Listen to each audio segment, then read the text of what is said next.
यह घटना पिछले साल मेरे साथ तब हुई थी जब मैं अपने दोस्तों और मेरे बॉयफ्रेंड के साथ शिमला की यात्रा पर गई थी।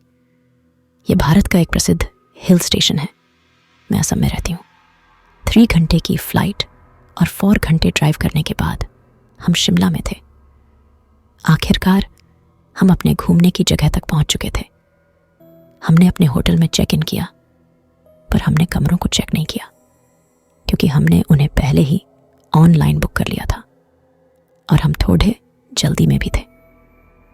इसलिए हमारा सामान होटल में रखने के ठीक बाद हम प्रसिद्ध मॉल रोड को देखने निकल गए, जहां पर कुछ पुरानी बिल्डिंग्स थी जो औपनिवेशिक युग कॉलोनियल एरा से संबंध रखती थी।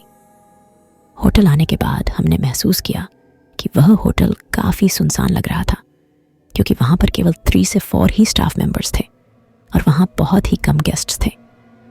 वैसे शिमला पर्यटकों के लिए काफ़ी चर्चित स्थान है, पर वह समय जनवरी का था और उस समय उस जगह पर ठंड भी पड़ी रही थी, इसलिए भी शायद कम संख्या में वहाँ पर लोग मेहमान थे। मैं अपने बॉयफ्रेंड के साथ एक ही कमरे में रुकी और हमने रात के खाने का ऑर्डर देने का निश्चय किया। पर जैसे ही मैंने रिसेप्शन पर कॉल लगाई तो मैंने एक स्टैटिक साउंड को महसूस किया।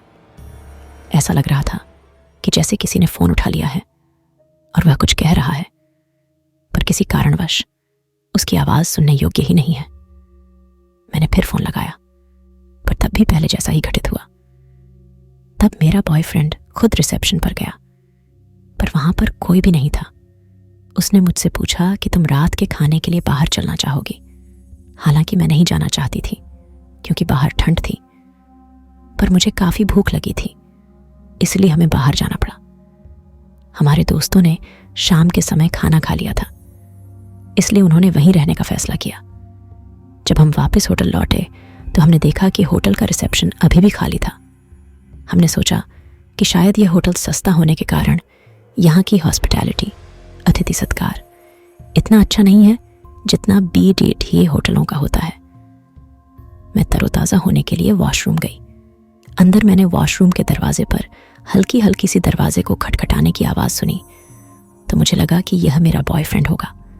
तो मैंने उसे कहा कि 2 मिनट रुको, पर दरवाजे पर खटखटाने की आवाज़ आती रही। तो मैंने दरवाजे खोलकर उससे कहा कि तुम्हें क्या समस्या है। तो वह अपने मोबाइल में गेम खेलता हुआ मेरी तरफ आश्चर्य के साथ देख रहा था।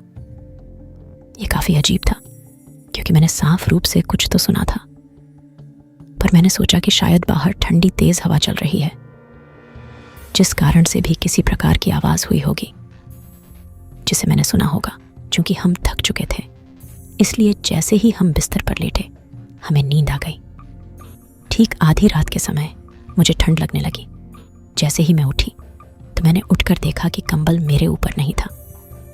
मैं अच्छे से सोती हूँ तो यह कहना गलत होगा कि मैंने तीनों कंबलों को मेरे ऊपर से हटा दिया होगा। मैंने घड़ी की ओर देखा। रात के 2:05 AM बज रहे थे। मैं बाथरूम में गई, पर जैसे ही मैं अपने हाथ धो रही थी कि तभी मैंने एक आवाज़ सुनी और एक सिक्का मेरी तरफ लुढ़कते हुए आ रहा था। मैं आश्चर्यचकित थी क्योंकि हमने अपने कपड़े बाथरूम में नहीं रखे हुए थे, इसलिए यह सिक्के वाली घटना घटित होना संभव नहीं था।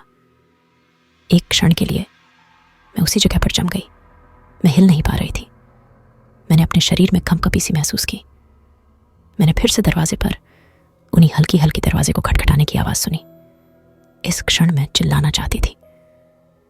मैंने अपनी आंखें बंद की और मैं प्रार्थना करने लगी, और आवाज़ें बंद होते ही मैं तेज़ी से पलंग की ओर बढ़ी और मैंने अपने बॉयफ्रेंड को जगाया, जिसने कुछ भी सुना था। बाद में जब मैंने उसे सब कुछ बताया तो उसने बाथरूम को चेक किया और उसे वो सिक्का मिल गया, पर इस बात का पता नहीं चला कि वो आया कहाँ से था। मैं पूरी तरह से डर गई थी, पर मेरे बॉयफ्रेंड ने किसी तरह मुझे समझाया और कहा कि आज रात हम यहाँ रह लेते हैं और कल सुबह होटल बदल लेंगे। मैंने उसे गले लगाया और मैं सो गई। अगले दिन बाथरूम का इस्तेमाल करते समय मैंने दरवाजे को खुला रखा। उस होटल को छोड़ते समय रिसेप्शन पर कुछ स्टाफ मेंबर्स थे। हम जब उन्हें हमारा होटल का अनुभव बता रहे थे तो वे ऐसे व्यवहार कर रहे थे जैसे वो इसके आदी हो। उन्होंने हमसे कहा कि ऐसा होता ही रहता है यहाँ। जब हमने दूसरा होटल बुक किया तो हमें वहाँ ऐसा कुछ महसूस नहीं हुआ और उसके बाद हमने अपनी यात्रा पूरी की।